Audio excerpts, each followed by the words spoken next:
নবী করিম হযরত মুহাম্মদ সাল্লাল্লাহু আলাইহি সাল্লাম বলেছেন, কিয়ামতের দিন মুমিনদেরকে হাশরের ময়দানে আটকে রাখা হবে।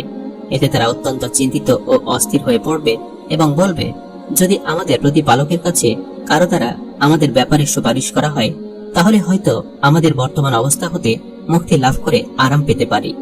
তাই তারা হযরত আদম আলাইহিস সালামের নিকট গিয়ে বলবে, আপনি সকল মানুষের পিতা, আল্লাহ নিজ হাতে আপনাকে সৃষ্টি করেছেন ও জান্নাতে বসবাস করতে দিয়েছেন। ফেরেশতাদের তারা সিজদা করিয়েছেন এবং সমস্ত জিনিসের নাম শিখিয়েছেন। আপনি আমাদের জন্য আপনার প্রতিপালকের নিকট সুপারিশ করুন, যাতে তিনি আমাদেরকে এই কষ্টদায়ক অবস্থা হতে মুক্তি দিয়ে প্রশান্তি দান করেন। তখন হযরত আদম আলাইহিস সালাম বলবেন, আমি তোমাদের এই কাজের উপযুক্ত নই। তখন তিনি গাছ হতে ফল খাওয়ার পাপের কথা স্মরণ করবেন, যা করতে তাকে নিষেধ করা হয়েছিল। তিনি বলবেন, তোমরা হযরত নূহ আলাইহিস সালামের নিকট যাও, তিনি মানুষের জন্য পৃথিবীতে প্রথম নবী। অতঃপর তারা সকলে হযরত নূহ আলাইহিস সালামের কাছে যাবে। তখন হযরত নূহ আলাইহিস সালাম বলবেন, আমি তোমাদের এই কাজের উপযুক্ত নই, এবং তিনি তার ওই পাপের কথা স্মরণ করবেন, যা তিনি নিজের ছেলে পানিতে ডোবার ব্যাপারে তার প্রতিপালকের কাছে দোয়া করেছিলেন, আর এ দোয়া তিনি না জানা অবস্থায় করেছিলেন। ওই সময় তিনি বলবেন, বরং তোমরা আল্লাহর বন্ধু ইব্রাহিম আলাইহিস সালামের নিকট যাও। নবী করিম সাল্লাল্লাহু আলাইহি সাল্লাম বলেন, তখন তারা ইব্রাহিম আলাইহিস সালামের নিকট আসবে।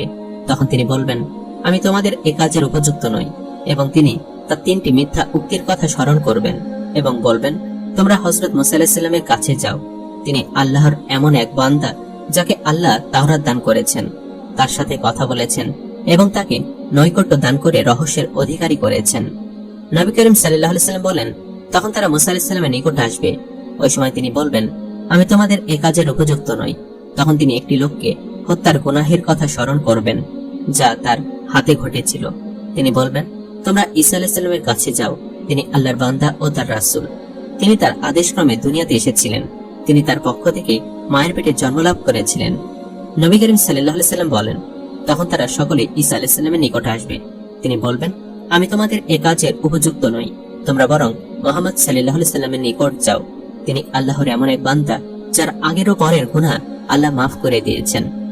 রাসূলুল্লাহ সাল্লাল্লাহু আলাইহি সাল্লাম বলেন, তারা আমার কাছে আসবে, তখন আমি আমার প্রতিপালকের কাছে তার দরবারে হাজির হওয়ার অনুমতি প্রার্থনা করব।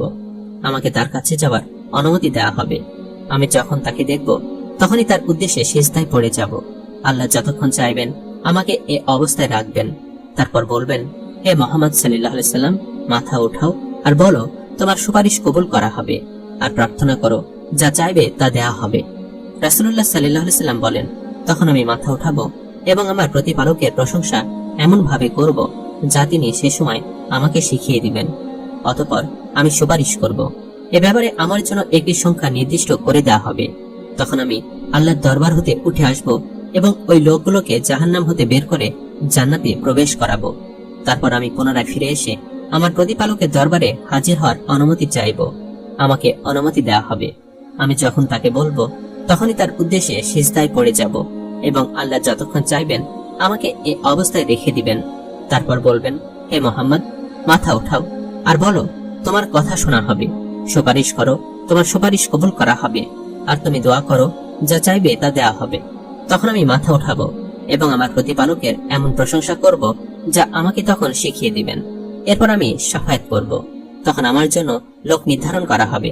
তখন আমি আমার প্রতিপালকের দরবার হতে বের হয়ে এসে নির্ধারিত লোকগুলোকে জাহান্নাম হতে বের করে জান্নাতে প্রবেশ করাবো। তারপর তৃতীয়বার আমার প্রতিপালকের দরবারে উপস্থিত হওয়ার অনুমতি চাইব। আমি যখন তাকে দেখব, তখনই সিজদায় পড়ে যাব। আল্লাহর যতক্ষণ ইচ্ছা আমাকে এ অবস্থায় রাখবেন।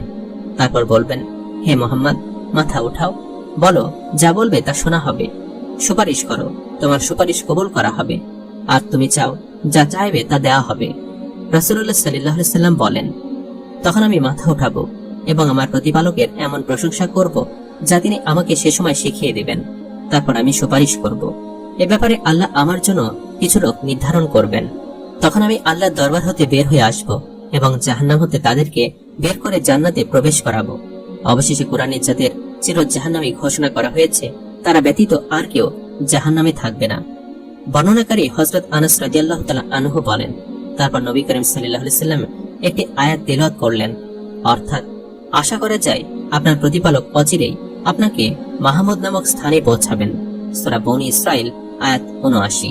এবং বললেন, এটা সেই মাকামে মাহমুদ যা তোমাদের নবীকে দেওয়ার ওয়াদা করা হয়েছে। সূত্র সহিহ বুখারী হাদিস নাম্বার ৭৪৪০, সহিহ মুসলিম হাদিস নাম্বার ১৯৩। বন্ধুরা, আজকের এই ঘটনাটি থেকে আমাদের শিক্ষণীয় বিষয় হলো মুহাম্মদ সাল্লাল্লাহু আলাইহি সাল্লামই একমাত্র সুপারিশকারী। কিয়ামতের দিন কোনো পীর, ওলি, আউলিয়া মানুষের উপকারে আসবে না। তাই আমাদের সকলকে রাসূলুল্লাহ সাল্লাল্লাহু আলাইহি সাল্লামের সুন্নাত ও আদর্শ অনুযায়ী জীবন যাপন করতে হবে।